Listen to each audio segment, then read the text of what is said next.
1866년 미국 상선 제네럴 셔먼홀을 타고 26세에 토마스 선교사가 복음을 전하기 위해서 대동강을 거슬러 오다가 그곳에서 순교를 한 이후에 그로부터 한 20년 가까이 지난 1884년에 선교사들의 입국과 선교가 본격적으로 시작이 되었습니다. 그로부터 35년이 지난 1919년 3월 1일 독립만세 운동 때에 기독교인들의 수는 우리나라 남북한 합쳐서 총 인구가 한 1600만 명 정도가 되었는데 그 중에 1.3%에 해당되는 약 20만 명이 예수님을 믿었습니다. 1.3%가 믿었다고 하니까요. 수가 대단히 미미해 보이지만은 복음이 들어온 지 이제 한 35년 정도가 경과되었을 무렵입니다. 그러나 그 당시의 사회적 영향력은 대단했습니다. 3.1 독립 운동 만세를 부를 때 핵심 인물 33명 가운데서 16명이 기독교인들이었다는 것을 보면 알 수가 있습니다. 아마도 대부분은 불교와 유교였을 겁니다. 그러나 거의 100년이 지난 지금은 어떻습니까? 통계청이 19일 발표한 2015년 인구주택 총조사 종교 인구 표본 집계를 보면 개신교가 19.7% 됩니다. 967만 명이. 불교가 15.5%, 761만 명이고 관심이 가는 것은 유교가 나는 유교입니다라고 하는 사람이 1.5% 정도가 된답니다. 한 76만 명 정도가 된답니다. 이제는 유교는 하나의 전통 문화이지 더 이상 종교적으로 사람들이 접근하지 않고 있다 하는 것을 알 수 있습니다. 도무지 선교사님들이 와서 복음을 전할 때에 언제 이 복음이 전해질 것인가 생각했지만은 지금은 우리나라 사람들 가운데 5명 중에 1명이 나는 예수님을 믿는다고 할 정도로 이처럼 복음의 확장은 하나님의 성령에 의해서 강력하게 나타난 겁니다. 당시로서는 상상하기도 어려운 일이죠. 에베소 지역의 복음 사역을 요약해보면 아굴라와 브리스길라 부부 그리고 아볼로에 의해서 전도의 씨가 뿌려지고 약 1년 이후에 바울의 복음 제시로 12명이 세례를 받았고 그 후에 유대인의 회당에서 바울은 석 달 동안 하나님 나라를 강론하고 다시 장소를 두란노스원으로 옮겨서 약 2년 동안 복음을 제시하였습니다. 이처럼 3년간의 복음 사역은 아데미 우상을 만드는 사업자인 오늘 말씀 나오는 데메트리오의 말을 빌면 에베소뿐만 아니라 아시아에 사는 대부분의 사람들에게 복음을 듣게 하였다고 합니다.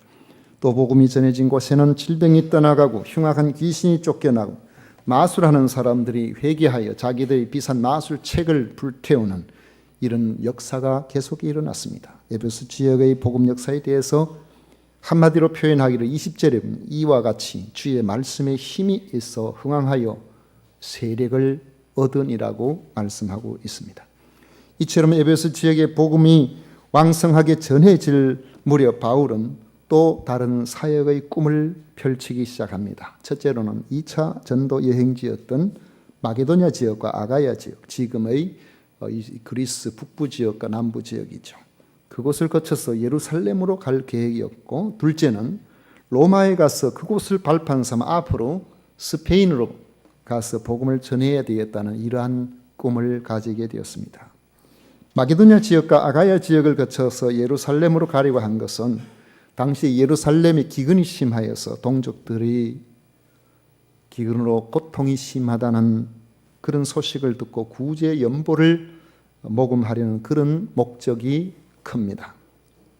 그는 우선 선발대로 디모데와 에라스도 2사람을 먼저 마게도냐 지역으로 보내고 자신은 조금 더 있다가 떠나가려고 했습니다. 그런데 갑자기 에베소에서 예기치 못한 일이 일어나서 에베소를 떠나는 일이 앞당겨지게 되었습니다. 에베소의 복음을 반대하는 자들에 의해서 그곳에 소동이 일어났기 때문에 그렇습니다. 믿는 사람과 믿지 않는 사람의 이런 갈등은 복음이 전해지는 곳은 어디에서나 있습니다. 작게는 가정에서, 크게는 사회, 직장 혹은 전국적으로 이런 일들은 계속 있어 왔습니다. 처음 예수님을 믿기 시작한 가정들을 살펴보면 온 가족이 의논해서 한 마음으로 동시에 우리가 예수님을 믿자고 결심하고 교회를 나오는 가정은 정말 간혹 있습니다. 대부분은 그저 한 사람이 신앙생활을 하기 위해서 교회에 발을 디뎌놓고 이제 그 이후에 믿음이 들어가기 시작하면은 점점 가족들에게 이 복음으로 함께 더불어 살아갈 마음의 소원을 가지게 되는데, 이때쯤 되면은 믿지 않는 가족들은 너 예수 믿어서 참 잘 됐다라고 생각하고 격려하고 이렇게 하는 것이 아니라 오히려 그때부터 신앙생활을 하지 못하도록 방해가 시작이 됩니다. 생각 없이 다닐 때는 그냥 버려두지만은 믿음이 들어가려고 하면은 어떻게 해서든지 믿음이 들어가지 못하도록 막으려고 하는 것이 배후에서 역사하는 사탄의 그런 간교한 역사입니다. 그 이유를 주님의 말씀에서 찾아볼 수 있습니다. 마태복음 10장 35절 이하에 보면 내가 온 것은 사람이 그 아버지와 딸이 어머니와 며느리가 시어머니와 불화하게 하려 함이니. 왜 불화됩니까? 한 사람은 믿음으로 들어가고 한 사람은 믿음에 반대되는 생각을 가지니까 이게 하나가 잘 안 되는 것이죠. 사람의 원수가 자기 집안 식구리라. 아버지나 어머니를 나보다 더 사랑하는 자는 내게 합당하지 아니하고 아들이나 딸을 나보다 더 사랑하는 자도 내게 합당하지 아니하며 또 자기 십자가를 지고 나를 따르지 않는 자도 내게 합당하지 아니하니라. 우리가 믿음으로 가정을 하나 되게 하기 위해서는 우리가 주님을 더 사랑하는 이런 마음을 가질 때에 우리의 가족들을 구원시켜내고 우리의 가족들에게 복음의 길로 인도할 수 있습니다. 믿음으로 산다고 하면서 주님보다 내 가족을 더 사랑하면 그것이 좋아 보이지만 나중에 구원의 길로 들어가는 것이 아니라 오히려 시험의 길로 가고 많은 문제들을 지속적으로 발생시키게 된다는 것을 우리는 압니다. 가족 간에도 이렇게 문제가 되는데 하물며 이해관계가 걸리는 사람들과의 문제가 얼마나 크겠습니까? 이 복음은 하나님의 은혜를 받아들임으로 예수 그리스도를 믿고 창조주이신 하나님께로 돌아가는 것입니다. 그러나 세상은 창조주요 구원의 주이신 하나님을 믿지 않기 때문에 이 관계는 건널 수 없는 강처럼 갈등은 필연적으로 나타나게 되는 겁니다. 그러나 결국은 성도가 이깁니다. 그들의 믿음에 역사하시는 하나님의 능력으로 불신앙의 온 집안 식구를 구원의 길로 인도해냅니다. 사랑과 인내로서 미움을 이겨서 온 가족을 하나 되게 만드는 것입니다. 복음이 받아들여지는 곳에는 어느 곳에나 항상 갈등이 동반되지만 그렇지만 여러분 겁을 내지 마십시오. 반드시 선한 결말이 있을 것입니다. 반드시 이기도록 되어 있습니다. 하나님의 영이신 성령께서 우리와 함께 하심으로 승리하도록 만들어 주시는 겁니다. 이 복음의 에베소 지역을 잠식해 나가자 그 도시에 위기의식을 느끼는 그러한 자들이 있었습니다. 대표적인 사람이 오늘 말씀 24절에 나오는 데메트리오입니다. 이 에베소에는 아뎀이라는 여신을 모시는 아주 거대한 신전이 있었습니다. 지금은 그 신전터가 남아있고 기둥 일부가 있고 다 무너지고 지금은 없습니다만은 발굴에 의하면은 길이가 110m, 너비가 54m, 기둥 하나 높이가 17m, 돌기둥입니다. 그 기둥의 지름이 2m가 됩니다. 여러분 그 당시에 뭐 연장이 잘 있습니까? 그런데 이러한 2m가 넘는 지름이 넘는 이러한 돌을 쌓아서 기둥 하나가 17m 이르게 높이 쌓았다는 것은 얼마나 어마어마한 역사겠습니까? 그러한 돌 기둥이 거기에 117개가 있었어요. 어마어마한 석조 건물이 있었습니다. 그래서 이 아데미 신전은 그 자체로만 그 가까이 가도 위압감을 느끼는 그런 건물이에요. 제가 사대에 가보니까 사대에도 이런 게 남아있더라고요. 그런데 그 당시에 이 신전터에 남아있는 돌 기둥 2m가 넘는 둘레가 아니에요. 지름이 그런 거대한 신전 유적이 있는데 그 옆에 있으니까 위압감을 느껴요. 대부분이 그런 신들을 섬기는데 예수님을 그리스도로 믿는 그 지역 사람들에게 너무나 생소한 이러한 신앙을 가지고 있는 이들이 당했을 사회적인 압박감, 격리 이런 것들이 얼마나 대단했을까 하는 것을 생각하게 됩니다. 이 아데미 신전은 그 고대의 어떤 신전보다도 더 큰 그러한 신전이었어요.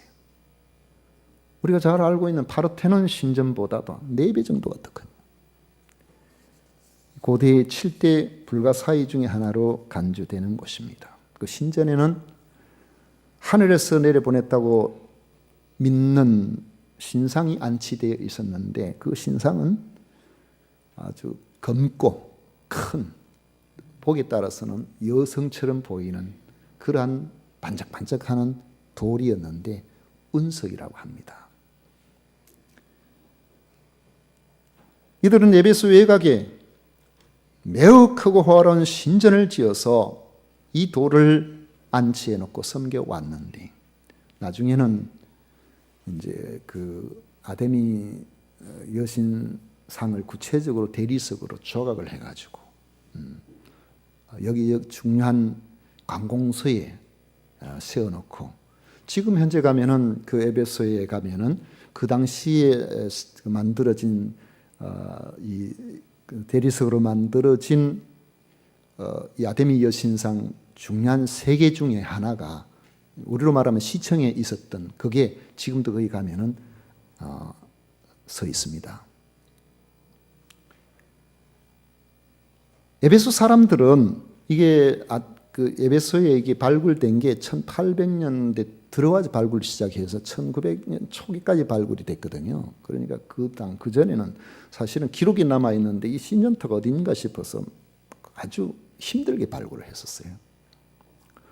에베소 사람들은 아데미 여신이 이 다산과 풍요를 준다고 믿었기 때문에 그래서 아데미 여신의 신상을 보면은 이 젖가슴이 한 20개 정도 돼요. 그 신전에서뿐만 아니라 가정마다 이 아데미 신상의 작은 모형을 안치하고 가정 수호신으로 섬겼습니다. 그래서 아데미 신전에서 참배를 드리거나 그곳에 신상을 본받은 작은 모형을 부적으로 소지하고 있으면 어디를 가든지 간에 안전이 보장되고 복이 내려지는 것으로 그 사람들은 믿고 섬겼던 것입니다.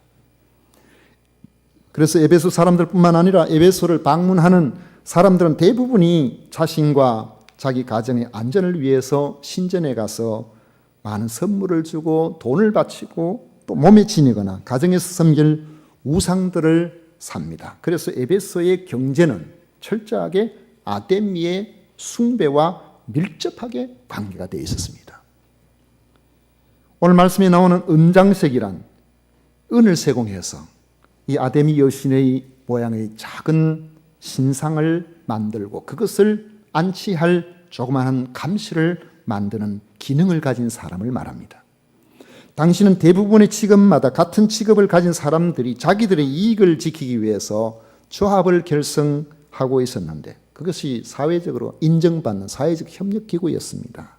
이 데메드리오는 은장색 조합의 대표였던 것으로 보입니다. 요즘 말로 하면 조합장이죠.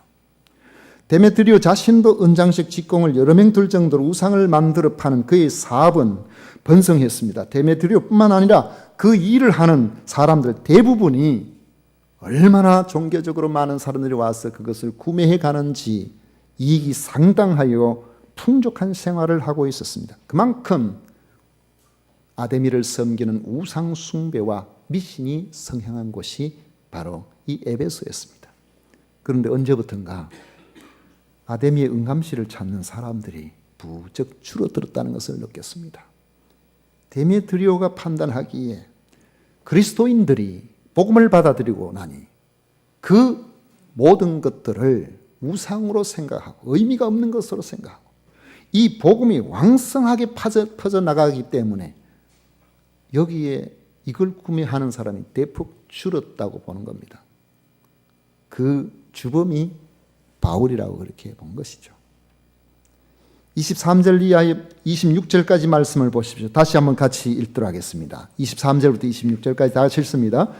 그때쯤 되어 이 도로 말미암아 적지 않은 소동이 있었으니 즉 데메트리오라 하는 어떤 은장색이 은으로 아데미의 신상 모형을 만들어 직공들에게 적지 않은 벌이를 하게 하더니 그가 그 직공들과 그러한 영업하는 자들을 모아 이르되 여러분도 알거니와 우리의 풍족한 생활이 이 생업에 있는데 이 바울이 에베소뿐 아니라 거의 전 아시아를 통하여 수많은 사람을 권유하여 말하되 사람의 손으로 만든 것들은 신이 아니라 하니 이는 그대들도 보고 들은 것이라.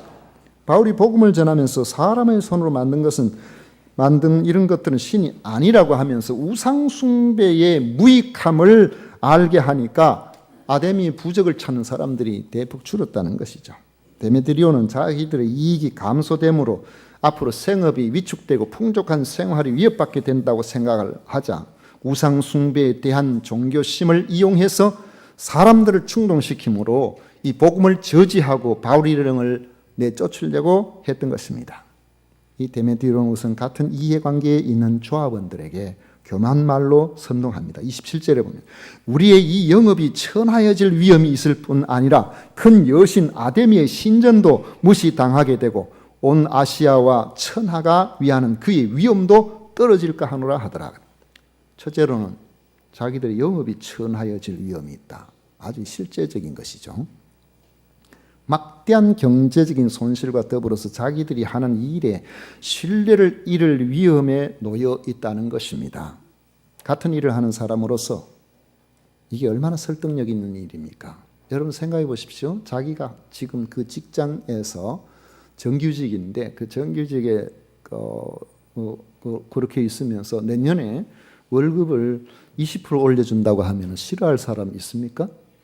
있으면 손 한번 들어보십시오. 그런데 그 대신에 정규직이 월급이 20% 올라감으로 말미암아 거기에 납품하고 하는 계열 직원들이 월급은 한 10% 떨어지는 이런 상황이 벌어진다고 생각해 보십시오. 당신들은 떨어지기는 말기나 우리가 이렇게 20%좀 올라갈 것 같으면은 이래서는 안 되지. 우리가 한 5%만 올리고 당신들은 우리보다 많이 못 받으니까 떨어지는 것이 아니라 오히려 한 10% 정도 더 높아지도록 우리가 좀 손해를 보겠다. 여러분 아직까지 저는 이런 기업 본 적이 없습니다. 전부 입 다물고 가만히 있는 거예요. 왜요? 나와 실제적인 관계에서 내가 이익이 되면은 말을 안 하는 거죠. 아데미 신상을 만드는 사람들이 자기 생업과 관련은 된다니까 이건 거의 100% 찬성이에요. 이 데메트리오는 우선 이런 같은 이해관계에 있는 사람들을 교묘하게 선동을 하고 있는 것입니다. 두 번째로는 아데미 신전도 무시당하게 된다는 겁니다. 이제 대의를 이야기합니다. 자기들이 이해관계만 이야기한다 그러면 뭔가 좀 설득력이 떨어지니까요. 자기들이 하는 일에 자긍심을 갖기 위해서는 아데미 신전에 대한 사람들의 숭배가 절대적인데 이 사람들 때문에 그게 문제가 생겼다는 거죠. 세 번째는 아데미 신전이 무시를 당한다면 지금까지 우리가 믿어왔던 풍요와 다산의 절대적인 상징인 아데미 여신의 권위도 추락하게 될 것이다. 이렇게 이야기를 하고 있습니다. 그렇게 되면 자신들의 직업도 풍요로운 생활도 보장받을 수 없게 됩니다. 거기에 모인 모든 사람들은 한마음이 되었습니다. 그러면 안 된다는 것이죠. 이 공감되는 분노로 나타났습니다. 28절이 그들이 이 말을 듣고 분노가 가득하여 외쳐 이르되 크다 에베소 사람의 아데미오겠습니다. 이거 크다 에베소 사람의 아데미 이건 아데미 여신을 높이는 찬양의 전형적인 형태입니다. 분노와 흥분으로 가득한 사람들은 거리로 몰려 나와서 크다 에베소 사람의 아데미어를 연호하다가 바울과 같이 다니는 것을 본 적이 있는 가이오와 아리스토아라는 사람, 이 마케도냐 사람, 이 사람들을 붙들어서 노천 연극장으로 들어갔어요. 에베소의 노천 연극장은 당시에 가장 큰 노천 연극장에 해당됩니다. 약 2만 4천 명 정도가 들어갈 수 있는 곳인데요. 제가 거기에 가서 앞에 이렇게 서보니까요, 무대에 가봤거든요. 저 뒤가 까마득하게 보여요. 뒤쪽으로 돌아가 봤는데 숨이 헐떡헐떡할 정도로 규모가 큽니다. 바울이 그 소식을 듣고서 위험을 무릅쓰고 나도 같이 동참해야 되겠다고 변호하려고 했지만 그 가면 죽습니다. 얼마나 이 사람이 선동이어서 군중 심리가 지금 이성을 잃어버린 상태 아니겠습니까? 그런 데는 말이 안 통하거든요. 그러니까 제자들이 가지 말라고 말렸어요. 거기다가 친분이 있는 관리 한 사람이 사람들을 보내서 바울의 성질로 볼 때는 찾아갈 것이 뻔한데 가지 못하도록 특별히 말렸습니다. 연극장에 가면 안 됩니다.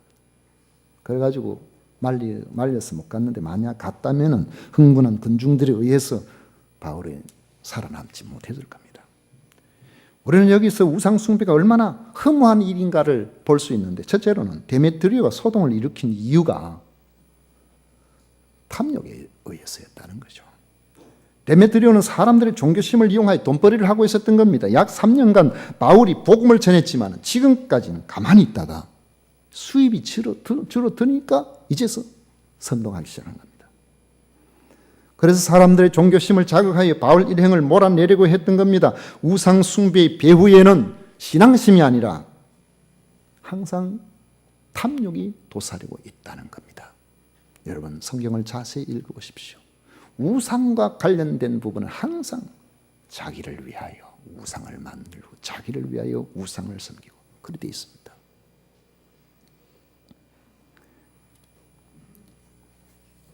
우리가 이 땅에 살아가는 동안에 우리 그리스도인들도 이 점을 조심해야 됩니다. 하나님을 섬기는 신앙을 우상 섬기듯이 그렇게 하면 안 된다는 거예요.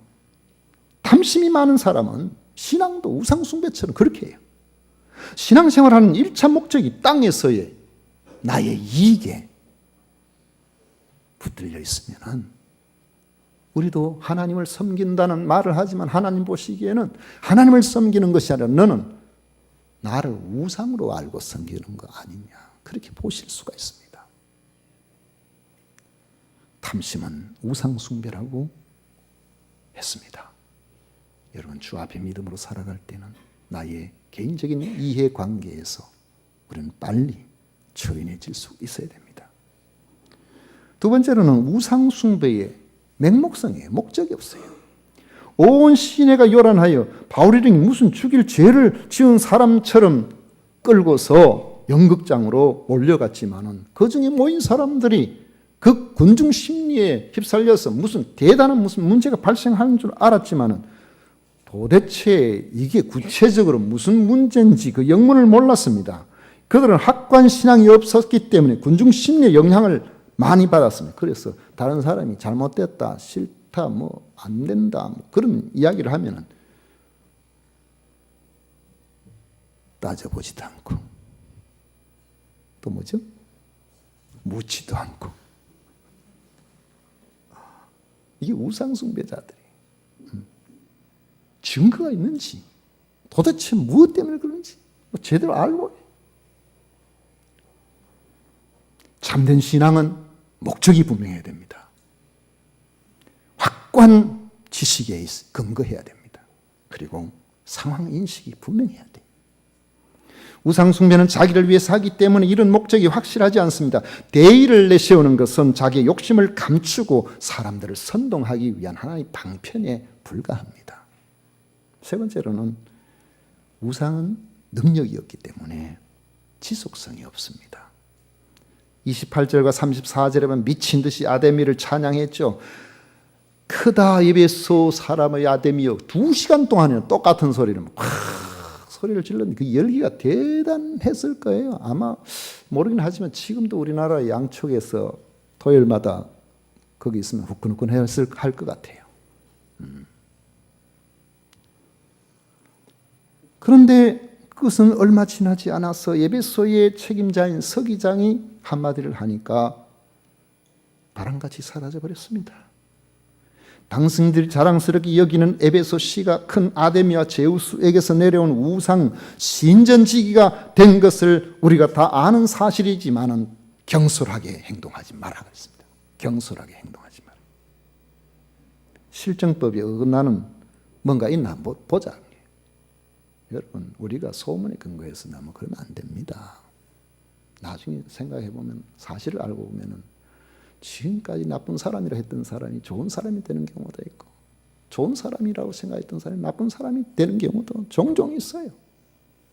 들은 소문에 그건 참고적으로 우리가 받아들여야 되지, 거기 너무 부안내동하면은 안 된다는 거죠.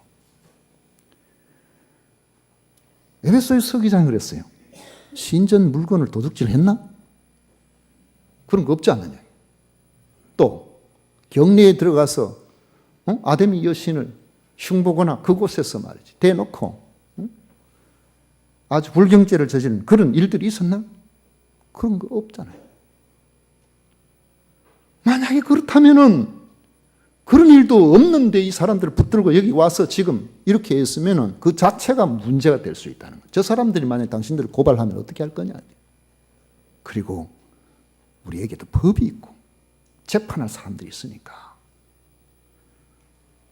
할 일이 있거든. 정식 절차를 밟아서 하라고 그렇게 했습니다. 사실 그 에베소가 큰 도시가 소아시아 전체가 대단하지만은 그러나 로마의 속주예요. 총독이 있습니다. 로마가 가장 신경 쓴 게 소요 사태거든요.